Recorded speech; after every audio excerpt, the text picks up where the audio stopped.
There are some like pros and cons in studying in a big city versus studying in a small city.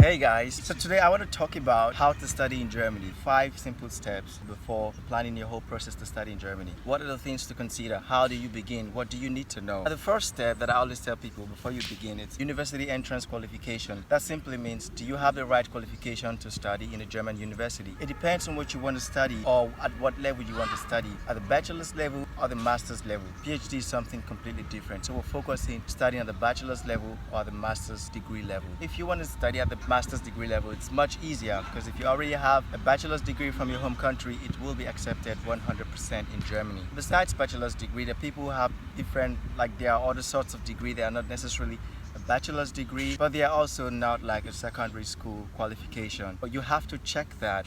I put in this video on the link below where you can check this. You want to verify if that degree or that qualification that you have in your home country is relevant in Germany. What's important here to know is which country are you coming from and what kind of educational system does your country practice. If your country practices the British or the American educational system, that means you most likely would spend 4 years at the university in your home country if you were to study there. In Germany, studying at the bachelor's level, you spend 3 years. And for that, there's a different kind of entrance qualification. What it simply means is that if you're coming from a country that uses the American or the British educational system at the secondary school level, you most likely would need a preparatory study program to qualify you to study in Germany. But if you're coming from a country that practices the German educational system, if you're coming from a country where at the university in your country you spend 3 years but not 4 years at the bachelor's level, then you most likely have the right qualification to study in Germany. Okay, what's the next thing to consider?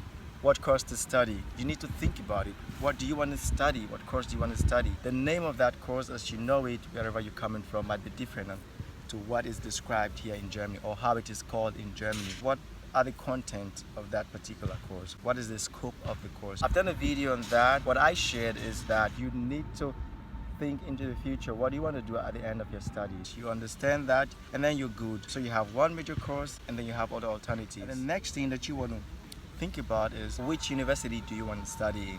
But it depends on you. If you're someone who likes the city life, you want to think about universities in big cities like Berlin, Hamburg, Munich, Düsseldorf, and the likes. But then you have to think about what are the opportunities for you as an international student in those cities. There are some like pros and cons in studying in a big city versus studying in a small city. I gave you one. If you study in a big city, chances that you need to understand German would be like really low because a lot of people speak English there. But on the other side, it might also be competitive when you talk about the opportunities for international students there. In big cities, there are many international students like yourself there competing for the same opportunities like student job, accommodation, hostel, and all the likes. But if you were studying in a small city, the downside is you may need to understand German to speak with the locals. On the other hand, you have the advantage that the competition is less. You can apply to many student jobs there. The next thing, your means of sustenance. Now I'm putting this at number 4 because there are multiple means for you to sustain yourself while studying in Germany. This is also important in the sense that it's part of what is going to determine if you get a student visa or not. Now, like I said in my previous video, there are 3 ways that you can show this. Either you have a blocked account, you have a scholarship, or you have a sponsorship. A blocked account simply means that you, from your home country, open a German bank account in your name and deposit a specific amount of money. Right now that I'm recording this video, the amount is 863 euros per month. So you're going to multiply that by 12 and convert it to your local currency. Then you know exactly how much you're supposed to deposit in that German bank account in your name. What that means is you do not have access to that fund until you are in Germany. It's until you come to Germany you have access to that fund.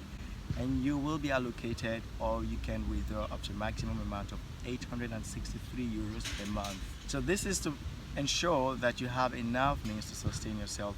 The other option is having a scholarship. So if you got a scholarship from a recognized institution or organization in Germany, then of course you meet this means of sustenance. So the scholarship organization, of course would ensure that you are given this minimum amount per month. So if you have a scholarship, it even gives you a higher chance of getting your student visa. The third option is sponsorship. What that simply means is someone here in Germany who is working or has saved a lot of money signs a declaration that I know this guy and I'm going to be responsible for all their financial needs during the course of their study. Now, the last thing is you decide when to come. When do you want to come?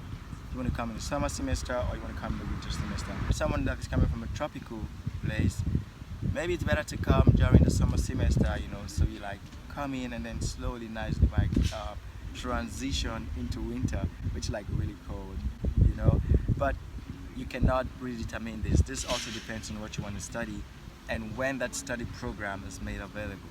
And that's it, guys. It's really this simple. Just make this checklist and then you tick all of them, and once you're done with the fifth one,